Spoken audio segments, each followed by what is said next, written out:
Bold leaders stop work drama. Why? Well, for a lot of you, this is something that's a profit drain. It's a profit drag, and what's so scary is some of you don't even know it's happening until after it happens. So work drama, what I want you to think about is who just drains your energy, just sucks you dry, one of those energy vampires. And I want you to just lean over to someone, and do not point out someone in the room, do not yell their name. But I just want you to lean over to a partner, someone who's next to you, and use one word to describe that person. Who is that person? What? Just one word to describe that energy drainer. Go.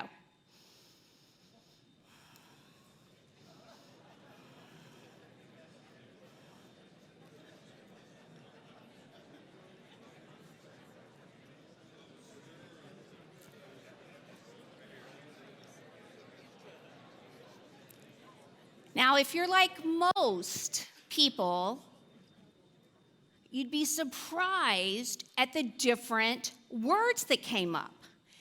You know, you'll whisper something next, or you'll ask everybody at the table, and you'll have words like these. And this is what came about from a survey we did of over 1,000 professionals. Original research. We came up with whiny, they're babies, they're children, they're toddlers, they're interrupters. They're just like teenagers. And then we got into they're a nitpicker. Oh, they're micromanagers. And then we came and saw the drama kings and drama queens, soap opera divas. And then it kind of got a little scary. It wasn't just bossy, it was bully. And it wasn't just, I can't get along with them, it was, they're dangerous. They're poisonous. They're toxic. And my favorite, they're wackadoodles. Yeah, there's just no word for them but wackadoodle. You know, what was so interesting was not one said expensive. Yet the rest of the survey questions point out just how expensive these negative people are. And these are not people that are negative every so often.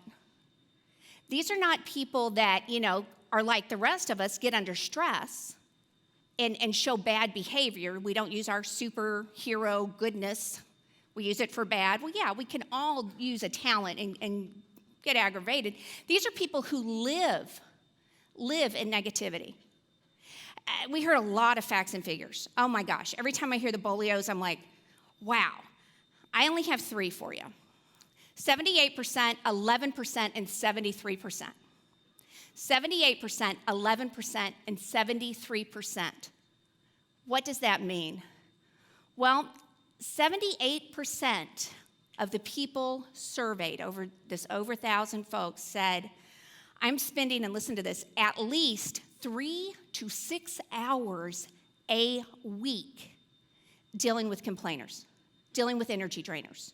3 to 6 hours at least, some as many as 20 hours a week. Think about that for a second. 3 to 6 hours a week. Roll that forward. That's a month to 2 of lost time. There's not a column that shows up on your P&L of wasted time. Now, it affects your EBITDA, but it does not. You don't even see it. The second, 11% left a job. They left a job because of a negative complainer. And so I'm a former employment attorney. I was a partner in a law firm, and I'm always interested. Did you go and talk to HR? Did you go and seek help? Did you go and talk to the manager? Did you talk to the leader? Out of this 11%, a small percentage said, yeah, I went repeatedly. Nothing would be done. I got these very helpful statements like, well, he'll retire in 3 years. Or, I know she's hard to deal with, but she's getting things done. Or, he's always been so loyal to me. Or, well, he's got all the systems in his mind. If we fired him, somebody would turn off something. Nobody would know how to get into the computer system, the bookkeeping.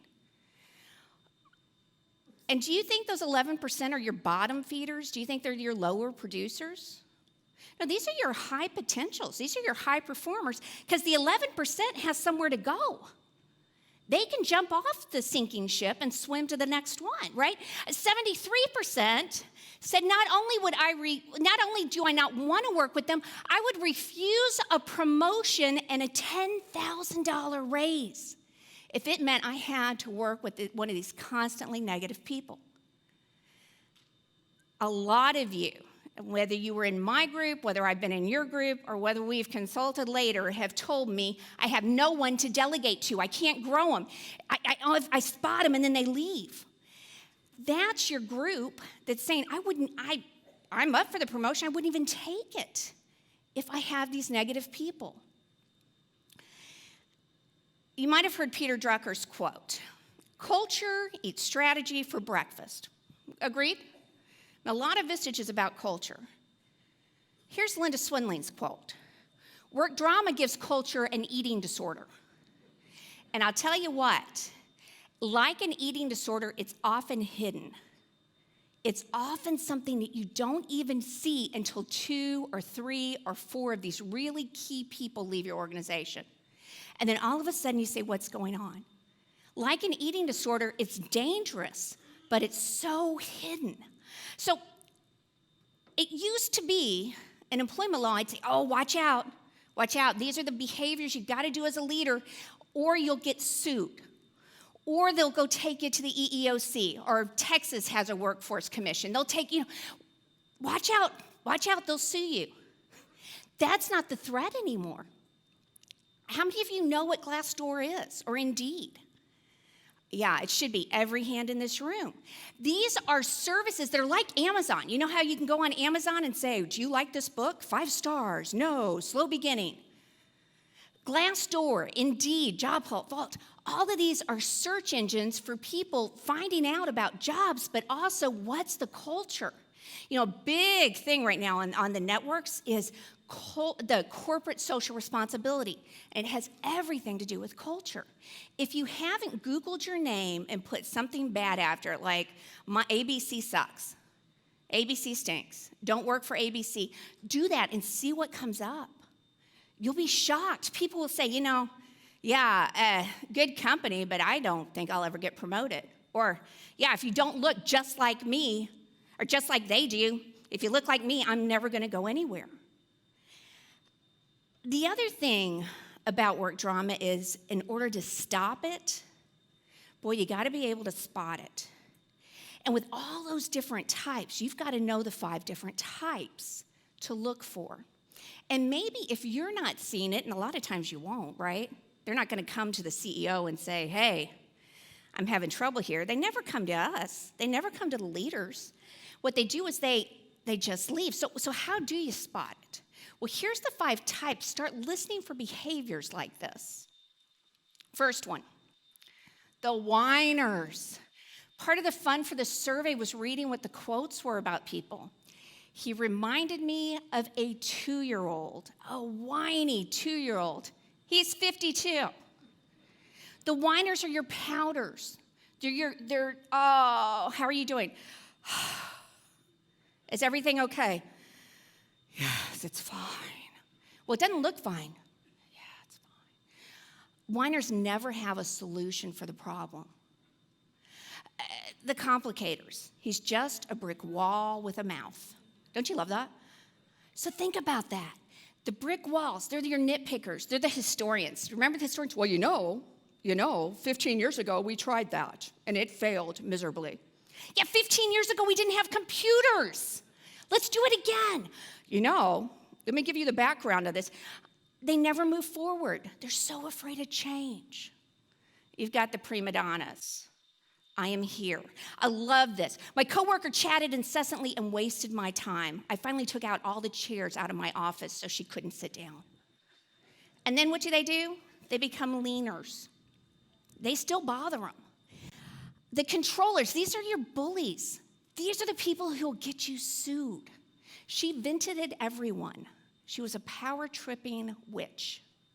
Okay, some of the words have been changed for a corporate audience. And the most dangerous of all, the toxics, those narcissistic, sociopathic people that think only of who? Themselves. There's several studies that show at least 5% of leaders, of managers, are this toxic personality. He poisoned the entire team. He was like a snake in the grass, slithering from spot to spot, striking when no one noticed and leaving rotting destruction in his path. Yuck. Isn't that scary? So what can you do? Well, the first is talk to your people. Start doing those one-to-ones. Do some small groups. Do you want the magic question? The magic question is, who besides yourself do you go to when you need an answer? Who besides your leader, who besides your boss would you go and talk to? And you listen for the names. Those are your high potentials. Then you know what else you're listening for? Who wasn't mentioned. Ask them about that person and see what their face does. Ask them, well, really, that person should be a manager you go to. Well, second thing, there are free assessments. We've got something set up just for Vistage that you all can text in a minute, and you can text it, and we'll send you the free assessments. And one is spot your complainers type. The other is when you get stressed, am I seen as a complainer? How frequently am I doing it? And the last one, we have a ton of webinars on My Vistage. If you haven't been in the My Vistage networks, it's incredible. So we'll send you links to this one if you just want your team to watch it. Because a lot of times you can say, okay, don't say, do we have this problem? Because it's what? Closed question. They'll say, oh, no, boss, no, everything's great. No, say, where do we have this? Where could we have this? Where would this show up? And more than anything, use this community. Use this community. Bring those problem children to your meeting. Ask people, have you ever had someone like this? Somebody in your group has had somebody like this. And what's scary is some of these people, some of these types have stolen companies away from their leaders. They take the clients, they take your processes, they go and compete against you because they have no conscience. Guys, you're leaders.